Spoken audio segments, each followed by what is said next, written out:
राष्ट्र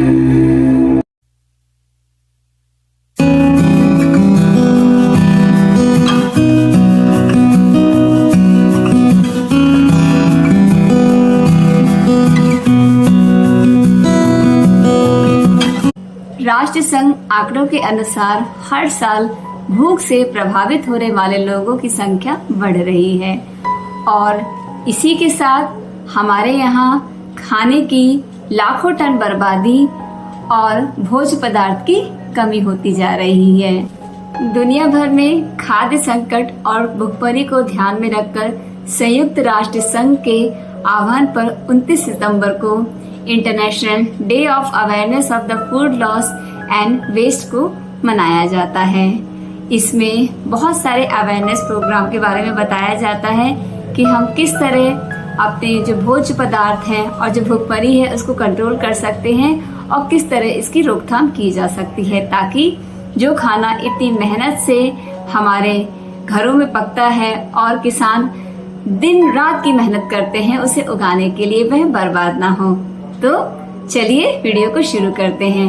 नमस्कार दोस्तों, मेरा नाम डॉक्टर शैल सिंह है। अगर आप मेरे चैनल पे पहली बार आए हैं तो मुझे सब्सक्राइब कर लीजिए, लाइक कर लीजिए, शेयर कर लीजिए और कमेंट करते रहिए और बेल आइकन को दबाना मत भूलिए। उससे मेरा जब भी नया वीडियो आएगा उससे आपको नोटिफिकेशन मिलता रहेगा।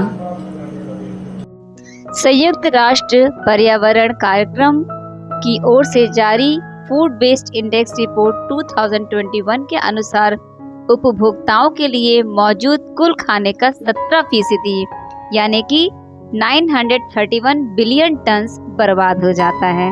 मीडिया रिपोर्ट्स के अनुसार साल 2019-20 में अन्न, तिलहन, गन्ना उत्पादन, मौसमी फल, ड्राई फ्रूट्स के कुल उत्पादन को अगर हम एक साथ मिला दें तो उसकी मात्रा के बराबर वैश्विक पैमाने पर सालाना भोजन की बर्बादी होती है। इससे हम यह अनुमान लगा सकते हैं कि भारत जैसे देश में उत्पादित फसलों के बराबर मात्रा में खाने में विश्व में बर्बाद हो जाता है। वहीं दुनिया के करोड़ों करोड़ लोग भूखे सो जाते हैं। एक अन्य रिपोर्ट के अनुसार यह भी बताया गया है कि 13% फसल या भोज्य पदार्थ खुदरा बाजार पहुंचने से पहले ही बर्बाद हो जाती है। कुछ खाद्य पदार्थ का 17% खाद्य घर, होटल सहित अन्य जगहों पर कूड़ेदान में चला जाता है। सोचिए, कुछ लोग भूखे सोते हैं और यहाँ पे खाना बर्बाद हो रहा है। भारत में भूखमरी और पोषण की स्थिति अच्छी नहीं है। 2024 में जारी ग्लोबल हंगर इंडेक्स के अनुसार 125 देशों की रैंकिंग में हमारा नंबर 111वां स्थान पर रहा है। ग्लोबल हंगर इंडेक्स का निर्धारण कई मानकों के आधार पर किया जाता है। इनमें उचित पोषण का अभाव, बाल विकास और बाल मृत्यु दर प्रमुख हैं। एक नई रिपोर्ट में पाया गया है कि लगातार 4 वर्षों से तीव्र खाद्य असुरक्षा का सामना करने वाले लोगों का अनुपात लगभग 22% के उच्च स्तर पर बना हुआ है, जो कि कोविड-19 से पूर्व के स्तर से काफ़ी अधिक है। खाद्य संकट पर 2024 की वैश्विक रिपोर्ट के अनुसार 2023 में 59 देशों और क्षेत्रों में लगभग 282 मिलियन लोगों को तीव्र भूख के उच्च स्तर का अनुभव होने वाला है, जो पिछले वर्ष की तुलना में 24 मिलियन अधिक है। रिपोर्ट में खाद्य संकट के संदर्भों को अधिक कवरेज दिए जाने के कारण यह वृद्धि हुई है, लेकिन यह खाद्य सुरक्षा में तीव्र गिरावट को भी दर्शाता है, खास तौर पर गाजा पट्टी और सूडान में। बच्चों और महिलाओं पर इसका सबसे ज़्यादा असर पड़ा है। रिपोर्ट के अनुसार 2023 में 32 देशों में 5 वर्ष से कम आयु के 36 मिलियन से ज़्यादा बच्चे गंभीर रूप से कुपोषित होंगे, जिससे संघर्ष और आपदा से संबंधित विश्वापन एक प्रमुख योगदान कारक है। चलिए अब जानते हैं तीव्र खाद्य असुरक्षा के प्राथमिक कारण क्या हैं। बहुत सारे कारण हैं जिसमें बहुत सारे देश शामिल हैं। 18 देशों में चरम मौसम की घटनाएं मुख्य कारण थी, जिससे 77 मिलियन लोग प्रभावित हुए। 2023 रिकॉर्ड पर सबसे गर्म वर्ष था और भयंकर बाढ़, तूफान, सूखा, जंगल की आग और कीट और बीमारी के प्रकोप के कई कारण थे, जो सभी खाद्य संकटों में योगदान करते हैं। 21 देशों में आर्थिक झटके एक प्राथमिक कारण थे, जहां लगभग 75 मिलियन लोगों को खाद्य आयात पर अत्यधिक निर्भरता के कारण उच्च स्तर की तीव्र खाद्य सुरक्षा का सामना करना पड़ा। भोज्य पदार्थ की बर्बादी से प्रतिवर्ष वायुमंडल में 3.3 billion ton CO2 carbon footprints प्रतिवर्ष जारी होते हैं।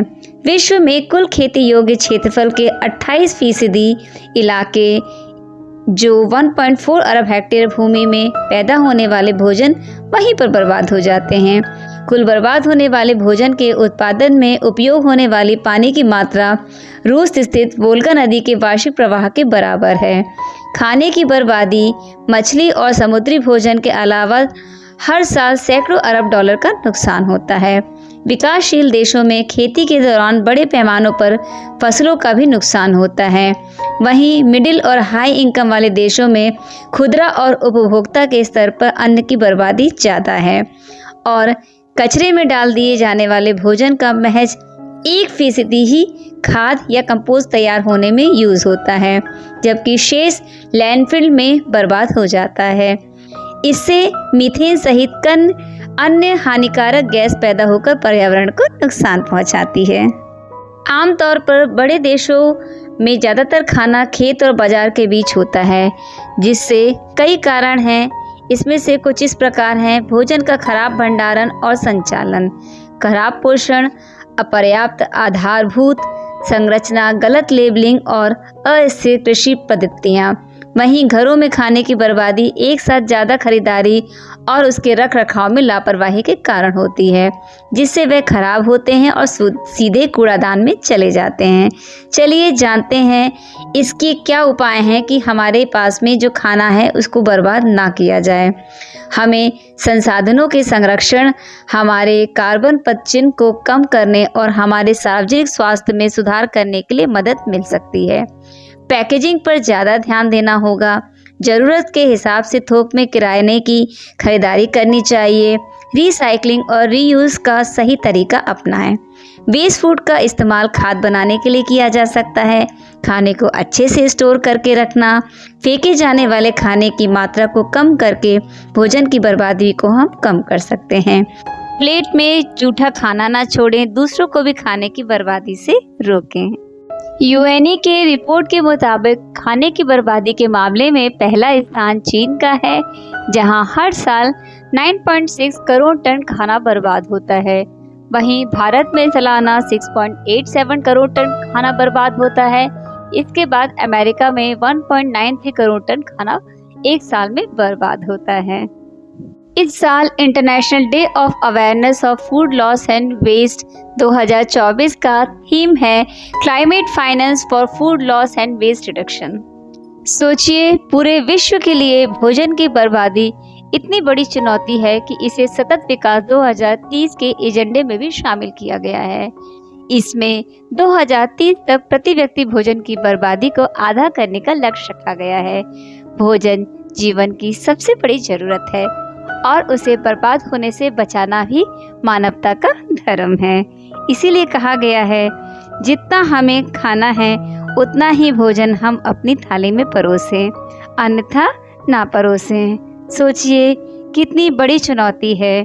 इसीलिए जब भी खाने को आप लें, जितनी भूख हो उतनी ही लें और खाने को बर्बाद ना करें।